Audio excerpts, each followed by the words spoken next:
When Viking longships appeared on the horizon, fear spread faster than fire. Entire kingdoms trembled, and small villages seemed like easy prey.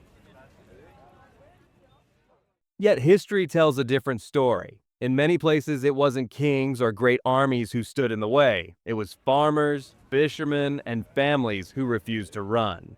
This is how ordinary villages fought back against the most feared raiders of Europe. For much of medieval Europe, the very sight of a Viking longship was enough to strike terror. These sleek vessels could glide silently across rivers and seas, carrying raiders who moved with speed and precision. Monasteries, coastal towns, and remote villages were their favorite targets. Places that lacked strong walls or standing armies. The Vikings were not just feared for their weapons, but for the suddenness of their attacks. They arrived without warning, struck quickly, and vanished before organized resistance could form. Small villages seemed especially vulnerable. Most were scattered communities of farmers and fishermen with little more than wooden cottages and a church at their center. Few had fortifications, and the men who defended them were not trained soldiers but ordinary peasants. Rumors of Viking raids often traveled ahead of the ships, carried by terrified survivors. Stories of burned homes, stolen goods, and families taken as slaves spread from one village to another, deepening the fear. Yet, this reputation also created a paradox. The Vikings were terrifying, but they were not invincible.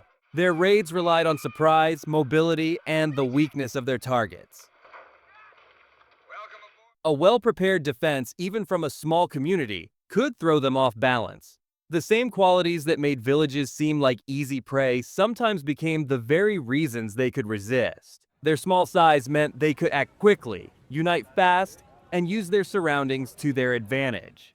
The Viking threat was real and devastating, but it also revealed something powerful. Fear alone did not decide the outcome of battle. The courage of even the smallest communities had the potential to disrupt the rhythm of these feared raiders. And when villages stood firm, the myth of Viking invincibility began to crack. When Viking raiders struck, a single farmstead or family had little hope of survival. But when entire villages came together, the story changed.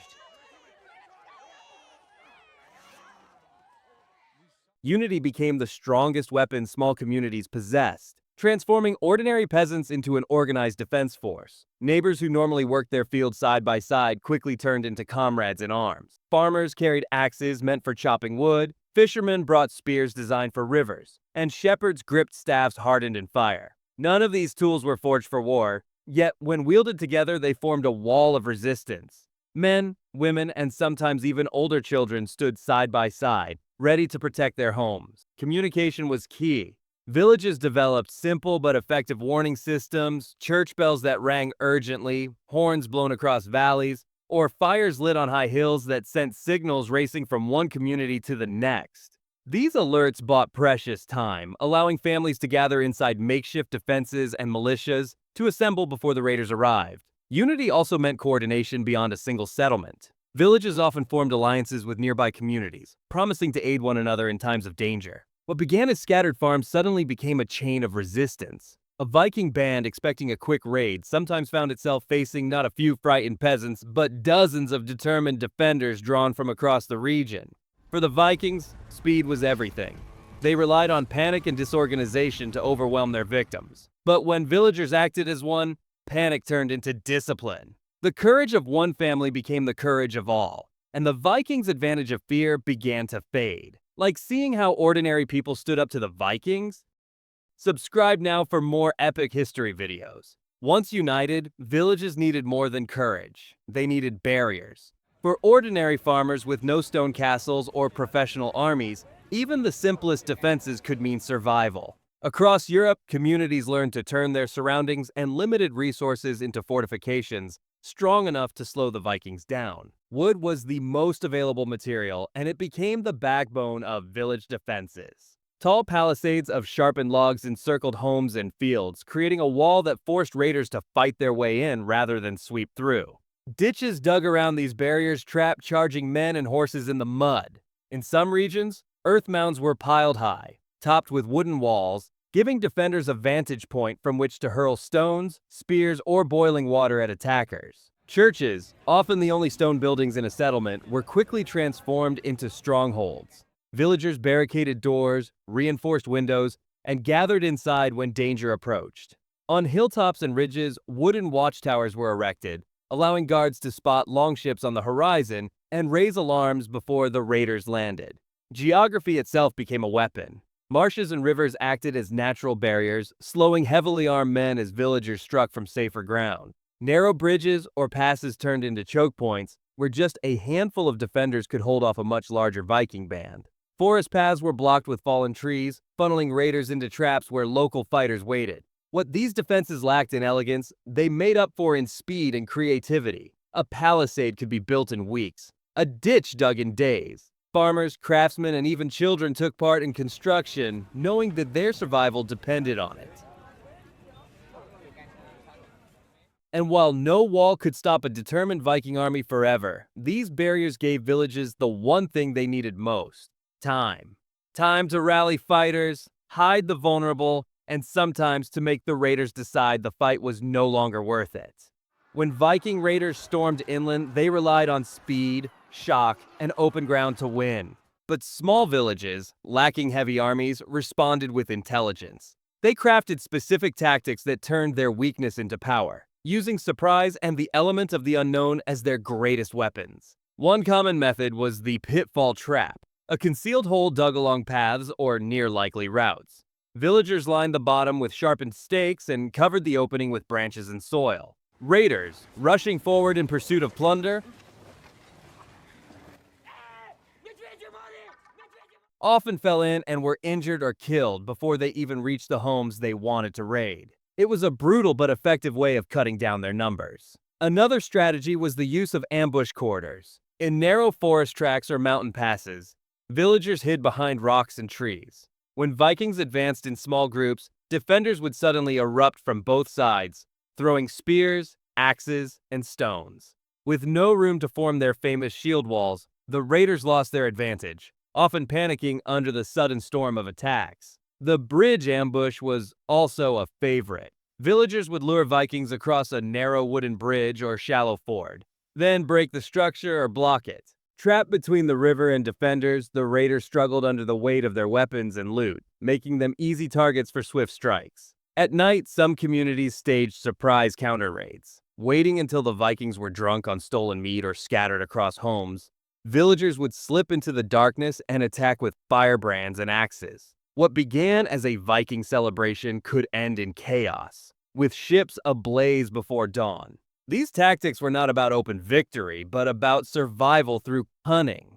The villagers knew they could not outfight trained warriors in a fair clash, but by controlling the time, place, and terms of combat, they forced the Vikings into mistakes. Every pit dug, every ambush sprung was a reminder that courage paired with cleverness could pierce even the most fearsome legend. Behind every defense and ambush lay something deeper: courage born from desperation. The people of small villages were not warriors by choice. They were farmers, shepherds, fishermen, and craftsmen whose daily battles were against weather, hunger, and hardship. Yet, when Viking raiders threatened their homes, these same people stood ready to fight with a ferocity that surprised even seasoned invaders. For many villagers, the stakes were simple. If they lost everything. A farmer who had never swung a sword would stand his ground with a scythe or pitchfork, not because he believed he was stronger than the Vikings, but because he had no other choice. Women, too, played their part. Chronicles describe women hurling stones from rooftops, pouring boiling water on attackers, or arming themselves alongside their husbands. Children carried messages between defenders or fetched water for the wounded.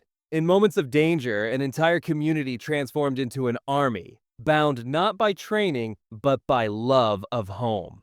This spirit of resistance was unpredictable and often shocked the raiders. Vikings expected panic and flight, not villagers who fought like cornered wolves. The very lack of options made them fearless. Some villages fought to the last person, ensuring that even if they fell, their defiance would not be forgotten. Others survived by sheer determination, pushing the invaders back long enough to save lives and drive them to their ships. Courage and desperation gave these communities a strength that no weapon could measure. It was not about defeating the Vikings outright, but about proving that they could not be crushed so easily. Every act of defiance was a reminder. Even the smallest villages could roar when survival demanded it. Every act of resistance carried a heavy price. While some villages succeeded in driving the raiders away, many others paid dearly for their defiance. To stand against the Vikings was to risk not just battle, but brutal retribution. When defenses failed, entire communities could be wiped out. Homes were set ablaze, fields trampled, and stores of grain stolen or destroyed. Families who resisted too fiercely were sometimes dragged away as captives, sold into slavery far from their homeland. The price of courage often meant years of rebuilding, or the end of a settlement altogether. For survivors, the aftermath was as harsh as the attack itself. A burned house could be rebuilt, but the loss of livestock or winter stores could doom a community to famine. Replanting fields took time, and in the cold north, time was never abundant. Even in villages that fought bravely, resistance left scars that lasted for generations. Yet the cost was not only material. The psychological weight of constant threat shaped the lives of those who endured. Children grew up with stories of fire and blood, carrying the fear of raiders into adulthood. Communities lived in a cycle of watchfulness, never certain if the next ship on the horizon meant trade or terror. The stress of survival was woven into daily life. And still, the villagers resisted. For them, the cost of surrender was greater than the cost of defiance. To give in meant losing not just land and wealth, but dignity. A village that fought, even if destroyed, became part of a larger story, one of resilience and defiance in the face of overwhelming odds. The Vikings were feared for their ability to devastate, but even their fury could not erase the determination of those who stood against them. The cost of resistance was high, but it was also the foundation of a legacy. That ordinary people, though broken and scarred, could shape history through their refusal to yield. Though many villages suffered and some were destroyed, their defiance left behind a legacy that reached far beyond their borders.